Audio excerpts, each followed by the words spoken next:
कल हम लोग पढ़े थे संसाधन और विकास। तो हम लोग उसके आगे पढ़ेंगे भू उपयोग यानी कि भूमि का उपयोग। तो भूमि का उपयोग जो है देखेंगे तो दिया है भू संसाधनों का उपयोग निम्नलिखित उद्देश्यों से किया जाता है। जो भूमि संसाधन है, भूमि भी एक क्या है, संसाधन है। इसका उपयोग हम लोग निम्नलिखित उद्देश्य से करते हैं। एक में दिया है वन, दो में दिया है कृषि के लिए अनुपलब्ध भूमि, और में दिया है बंजर तथा कृषि अयोग्य भूमि, जो बंजर हैं, जो कृषि के लिए उपयोगित नहीं है। दो दिया है गैर कृषि परियोजनाओं में लाई गई भूमि, जैसे इमारतें, सड़क, उद्योग इत्यादि। यानी कि जो भूमि है वह गैर कृषि परियोजना में लाई जाती है, जैसे इमारत बनाने में, घर बनाने में, सड़क बनाने में, उद्योग धंधों को बनाने में, फैक्ट्रियां स्थापित करने में इत्यादि। तीन में दिया है पड़ती भूमि के अतिरिक्त अन्य कृषि अयोग्य भूमि। एक में दिया है, अ में दिया है अस्थायी चारागाह तथा अन्य गोचर भूमि। दो, ब में दिया है विविध वृक्षों, वृक्ष फसलों तथा उपवनों के अधीन भूमि, जो शुद्ध बोए गए क्षेत्र में शामिल नहीं है। स में दिया है कृषि योग्य बंजर भूमि, जहाँ 5 से अधिक वर्षों से खेती न की जाती हो। अब है पड़ती भूमि। अ में दिया है वर्तमान पड़ती, ब में दिया है वर्तमान पड़ती भूमि के अतिरिक्त अन्य पड़ती भूमि या पुरातन पड़ती, जहां 1 से 5 वर्ष से अधिक से खेती न की गई हो। 5 में दिया है शुद्ध बोया गया क्षेत्र, वह भूमि जिस पर फसलें उगाई व काटी जाती है, वह शुद्ध बोया गया क्षेत्र कहलाता है। यह एक कृषि वर्तमान में एक बार से अधिक बोए गए क्षेत्र को शुद्ध बोए गए क्षेत्र को में जोड़ दिया गया, तो वह सकल कृषि क्षेत्र कहलाता है। अब हम लोग ये पाई चार्ट दिया गया है कि जो रेड है यह बंजर या कृषि अयोग्य भूमि का है। यह जो ये गैर कृषि परियोजनाओं के अंतर्गत का क्षेत्र जो है यह दर्शाया गया है। यह जो है आपका अस्थायी चारागाह एवं अन्य गोचर भूमि है। यह विविध है, को यह जो है दर्शाया गया है। अब आएंगे भारत में भू उपयोग प्रारूप, यानी कि भारत में जो है भूमि उपयोग के प्रारूप क्या है, इसके बारे में हम लोग देखेंगे। यह है भूमि को निर्धारित करने वाले तत्वों में भौतिक कारक जैसे भू आकृति, जलवायु, मृदा के प्रकार तथा मानवीय कारक जैसे जनसंख्या घनत्व, प्रौद्योगिक क्षमता, संस्कृति और परंपराएं इत्यादि शामिल है। यानी कि भूमि के निर्धारण, यानी कि भूमि का जो निर्धारण होता है उसमें कारक क्या क्या हैं, तो याद रखिए कि भू आकृति प्रमुख कारक है, जलवायु भी प्रमुख कारक है, मृदा के प्रकार यानी कि मृदा जो है प्रकार वहाँ पे क्या है, मानवीय कारक, मानव का जो हस्तक्षेप हो सकता है, जनसंख्या घनत्व भी कारण है, प्रौद्योगिकी की क्षमता भी है, संस्कृति भी है, परंपराएं भी है। यह भारत का कुल भौगोलिक क्षेत्रफल 32.8 लाख वर्ग किलोमीटर है। याद रखना है कि भारत का कुल भौगोलिक क्षेत्रफल कितना है, तो 32.8 लाख वर्ग किलोमीटर है, परंतु इसके 93% भाग के ही भू उपयोग आंकड़े उपलब्ध है, क्योंकि पूर्वोत्तर प्रांतों में असम को छोड़कर अन्य प्रांतों के समुचित क्षेत्र के बारे में जानकारी उपलब्ध नहीं है। इसके अलावा जम्मू और कश्मीर में पाकिस्तान और चीन के अधिकृत क्षेत्र में भूमि उपयोग का सर्वेक्षण भी नहीं हुआ है।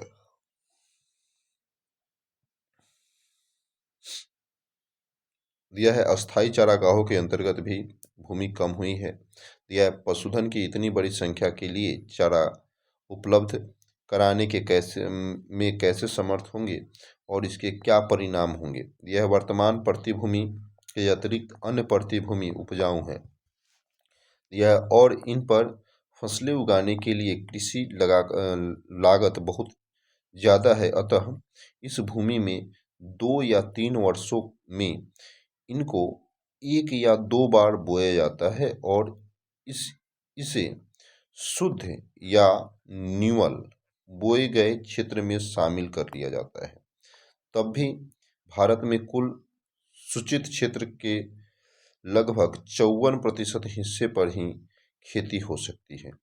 दिया है शुद्ध बोए गए क्षेत्र का प्रतिशत भी विभिन्न राज्यों में भिन्न भिन्न है। पंजाब और हरियाणा में 80% भूभाग पर ही खेती हो सकती है, परंतु अरुणाचल प्रदेश, मिजोरम, मणिपुर और अंडमान निकोबार द्वीप समूह में 10% में ही 10% से भी कम क्षेत्र बोए जाते हैं। अब दिया है इन राज्यों में शुद्ध बोए गए क्षेत्र के कम अनुपात के लिए उत्तरदायी कारणों को ज्ञात कीजिए। तो दिया है हमारे देश में राष्ट्रीय वन नीति, याद रखना है कि हमारे देश में, भारत देश जो है इसमें राष्ट्रीय वन नीति 1952 के द्वारा निर्धारित वनों के अंतर्गत 33% भौगोलिक क्षेत्र वांछित है। तो हमारे देश में जो राष्ट्रीय वन नीति है वह 1992 द्वारा निर्धारित वनों के अंतर्गत लगभग 33% भौगोलिक क्षेत्र जो है वांछित है, जिसकी तुलना में वन के अंतर्गत क्षेत्र काफ़ी कम है। वन नीति द्वारा निर्धारित यह सीमा पारिस्थितिकी संतुलन बनाए रखने के लिए आवश्यक है। वन क्षेत्र के आसपास रहने वाले लाखों लोगों की जीविका इस पर निर्भर करती है।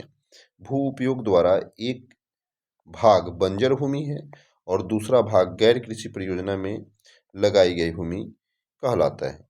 यह बंजर भूमि में पहाड़ी चट्टानें, सूखी एवं मरुस्थलीय भूमि शामिल है। गैर कृषि परियोजनाएं में लगाई भूमि में बस्तियां, सड़कें, रेल लाइन, उद्योग इत्यादि आते हैं। लंबे समय तक लगातार भू संरक्षण और प्रबंधन की अवहेलना करने एवं लगातार भू उपयोग के कारण भू संसाधनों का निम्नीकरण हो जाता है। इसके कारण समाज और पर्यावरण पर गंभीर आपदा आ सकती है।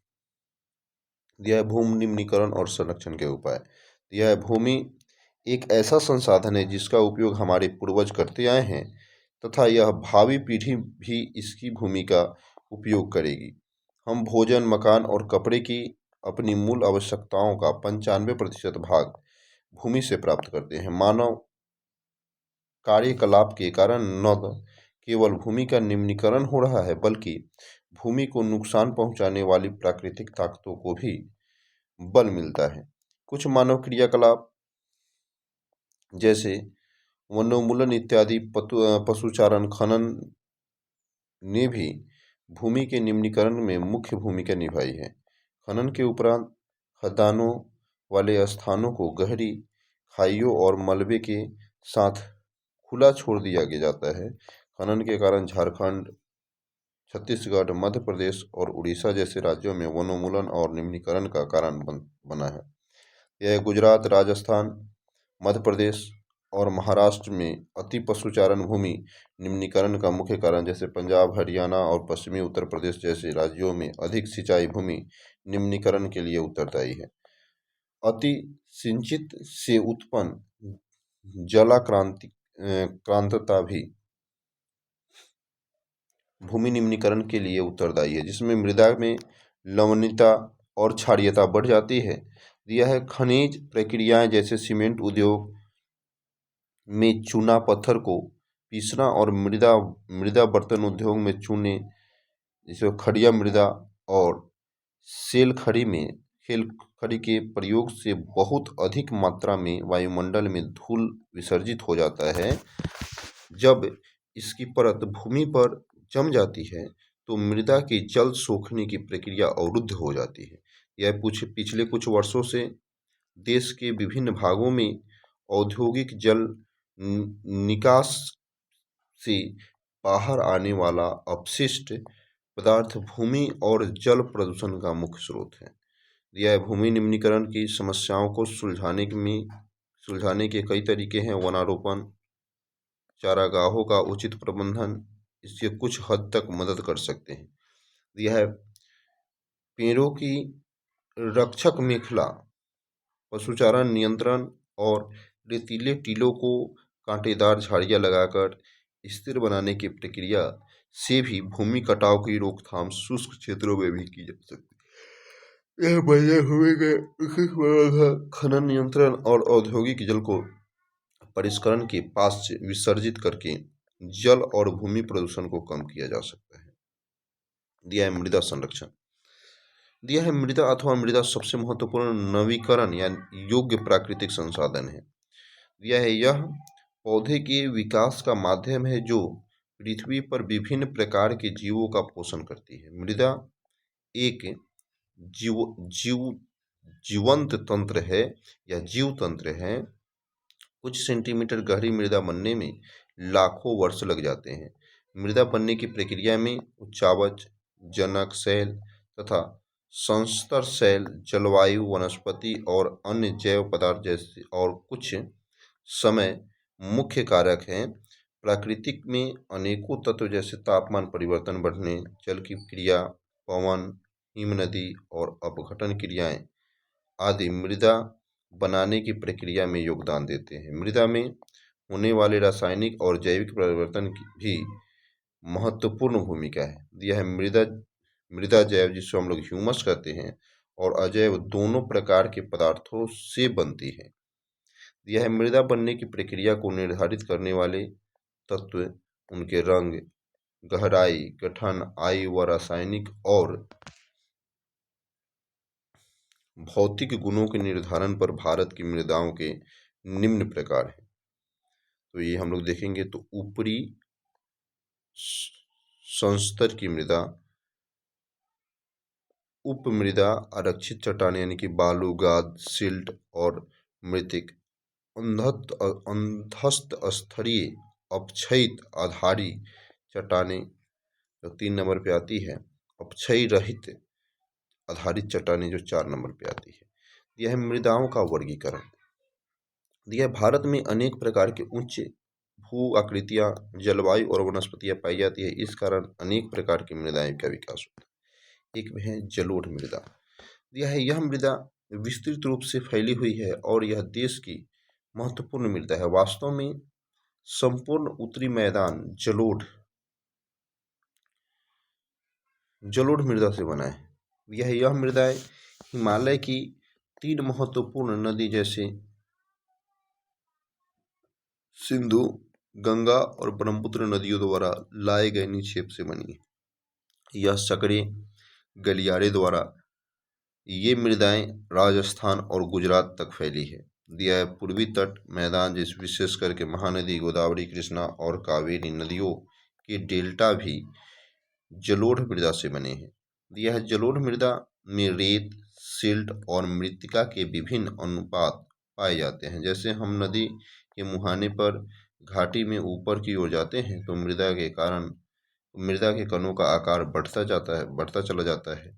नदी के घाटी के ऊपरी भाग में जैसे ढाल भंग के समीप मोटे कणों वाली मृदाएं पाई जाती है। जैसे ऐसी मृदाएं पर्वतों की तलचट्टी पर बने मैदान जैसे द्वार जो क्षेत्र और तराई में आमतौर पर पाई जाती है। तो यह कणों के आकार घटकों के अलावा मृदाओं की पहचान उनकी आयु में भी होती है। यह आयु के आधार पर जलोढ़ मृदा 2 प्रकार के होते हैं। एक पुरातन जलोढ़ जिसे हम लोग बांगर कहते हैं और एक नया जलोढ़ जिसे हम लोग खादर कहते हैं। यह बांगर मृदा में कंकर ग्रंथियों की मात्रा ज़्यादा होती है। खादर मृदा में की तुलना में ज़्यादा महीन कण होते हैं।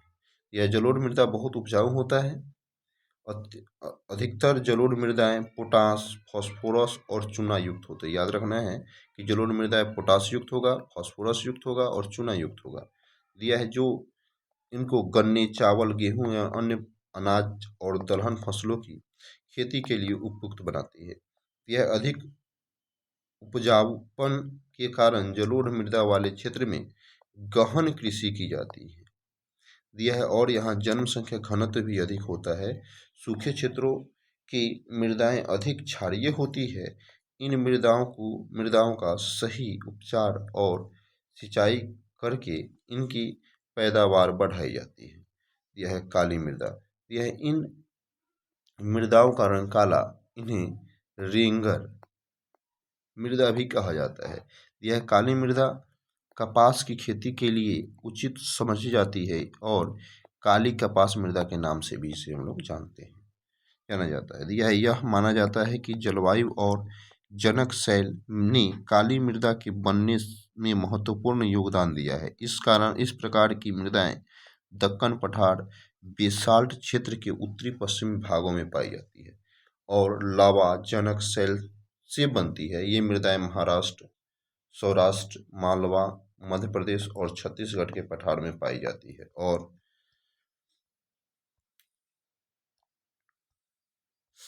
और दक्षिण पूर्वी दिशा में गोदावरी और कृष्णा नदियों की घाटियों में पाई जाती है।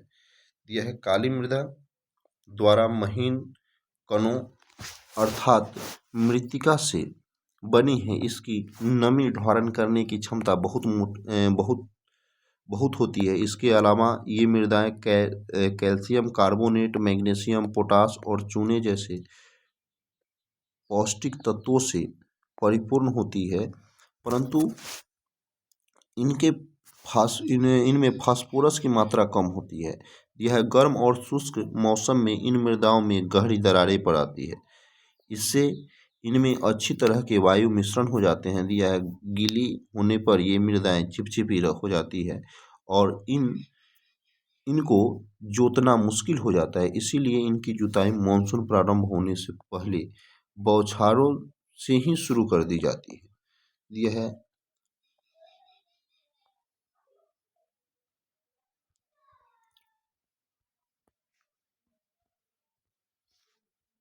यह लाल और पीली मृदा दिया है। ये लाल मृदा दक्कन पठार के पूर्वी और दक्षिण हिस्सों में रवेदार अग्निश चट्टान पर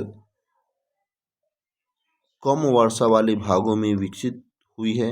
यह लाल और पीली मृदाएं उड़ीसा, छत्तीसगढ़, मध्य गंगा मैदान के दक्षिण छोर पर और पश्चिमी घाट की पहाड़ी पर पाई जाती है। यह इन मृदाओं का लाल रंग रवेदार अग्नि और रूपांतरित चट्टानों में लौह धातु के प्रसार के कारण होता है।